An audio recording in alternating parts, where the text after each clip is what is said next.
Fala galera ligada no canal do Penido, eu sou Marcelo Penido e tô chegando para mais um giro de notícias aqui no nosso canal. Hoje, segunda-feira, dia 3 de fevereiro, tá começando mais uma semana e embora seja uma segunda-feira, hoje finalmente o time principal do Flamengo volta a campo. Aquela equipe que a gente se acostumou a ver dando show em 2019, começa a sua caminhada em 2020, novamente sob o comando do excelente técnico Jorge Jesus. Vamos falar sobre isso, vamos falar sobre a eliminação do Vasco na Taça Guanabara. Perdeu ontem por 1-0 para o Botafogo que está brigando para entrar na zona de classificação, nesse momento está, mas o Fla tem um jogo a menos. E sobre o Fluminense, que perdeu pela primeira vez nesse final de semana, mas tem boa notícia, está acertado com o atacante Fred. Isso e muito mais no Giro de Notícias de hoje.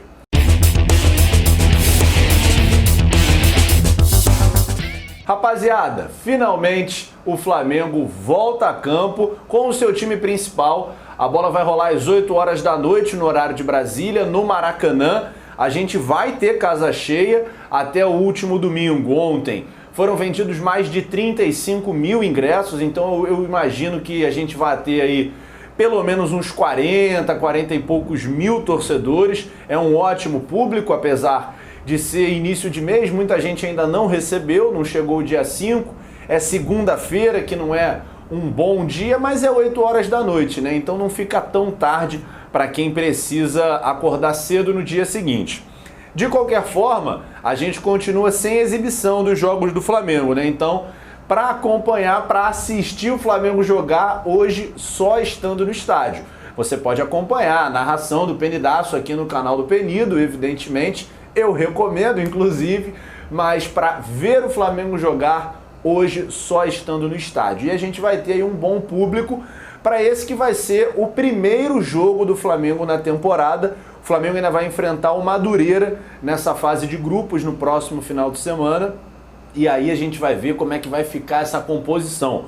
Porque tem Supercopa do Brasil, Recopa Sul-Americana, as finais do turno. É uma situação um pouco complicada. Claro, o Flamengo confirmando a classificação, que é o que deve acontecer. Para o jogo dessa segunda-feira, eu acho que a gente deve ter pela primeira vez uma dupla de zaga formada por Tuller e Gustavo Henrique, porque o Rodrigo Caio sofreu um corte muito profundo no joelho, precisou levar uns pontos, teve que fazer uma sutura. Não sei se ele estará em campo, acho que a tendência é que ele seja preservado por conta desse probleminha, e aí a gente teria Tuller e Gustavo Henrique, que embora não tenham entrosamento, formam uma ótima zaga. O Tuller é muito bom jogador, é novo ainda, acho que ele peca um pouco às vezes pelo excesso de força, ele chega muito duro às vezes, precisa melhorar nesse sentido. Mas o Gustavo Henrique é um zagueiraço, como a gente sabe, em todos os sentidos, né? Que ele é grande pra caramba, tem 1,95 m, então acho que o Flamengo tá bem servido nesse setor. Mas provavelmente o Jesus não deve fazer outras alterações no time. Eu acho difícil, a não ser que alguém não esteja ainda em condições físicas, né, de começar jogando.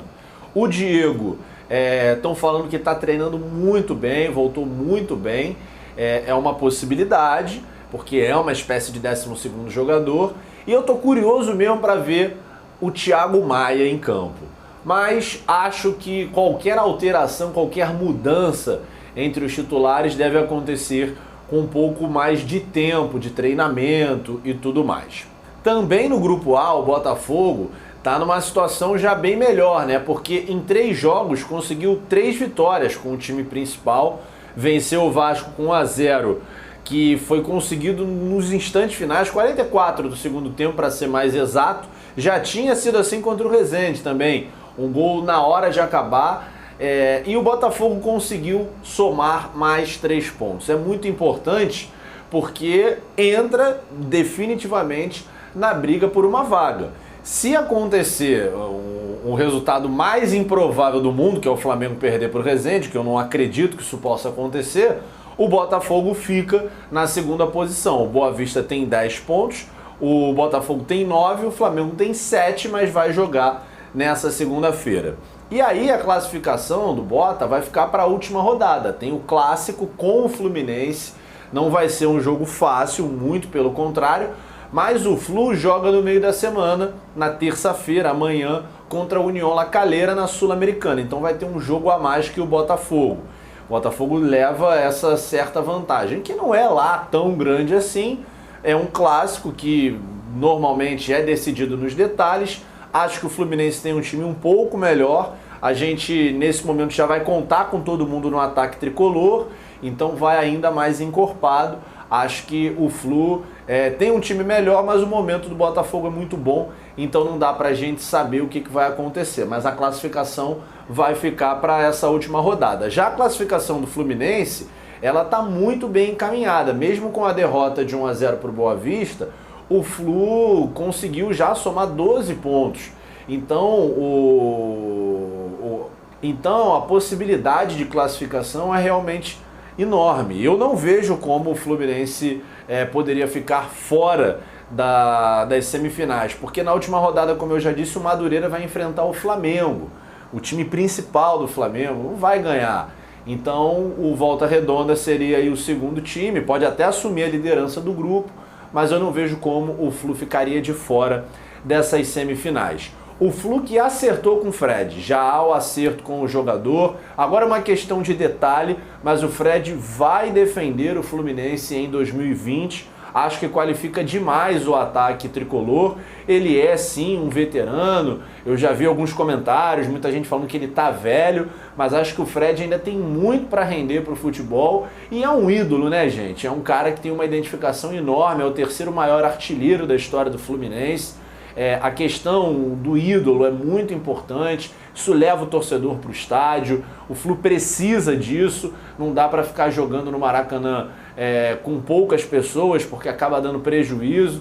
Então acho que vai ser muito importante para o Fluminense, que vai estrear na Sul-Americana amanhã. Para mim é a competição para o Fluminense se jogar de cabeça, é a que realmente o Flu tem mais chances de ser campeão. Tem muitos jogadores experientes, isso é importantíssimo, caras que estão acostumados a competições de mata-mata, a levantar troféu, e o Flu, quem sabe dessa vez já vem batendo na trave, não consegue o título da Sul-Americana, tão sonhado título internacional. O Vasco também vai estrear nessa semana, vai enfrentar o Oriente Petroleiro na quarta-feira, mas o Vasco, gente, olha, eu vou falar um negócio para vocês, tem que melhorar demais. Não é para fazer alarde também, a temporada tá só começando, mas do jeito que o Vasco tá jogando, eu fico preocupado, cara, porque o ano é puxado, é jogo em cima de jogo, na hora que o Campeonato Brasileiro começar, os adversários vão ser muito mais difíceis, e jogando o futebol que o Vasco tá jogando, tá difícil de acreditar que o Vasco vá conseguir alguma coisa além de brigar para não cair. O Vasco precisa se reforçar. Não tem dinheiro, então eu não sei como essa operação poderia ser feita, mas precisa dar um jeito. O Botafogo está trazendo Honda, né? Trouxe ali através de um contrato de produtividade, o Vasco tem que ser criativo, porque criatividade no time está em falta.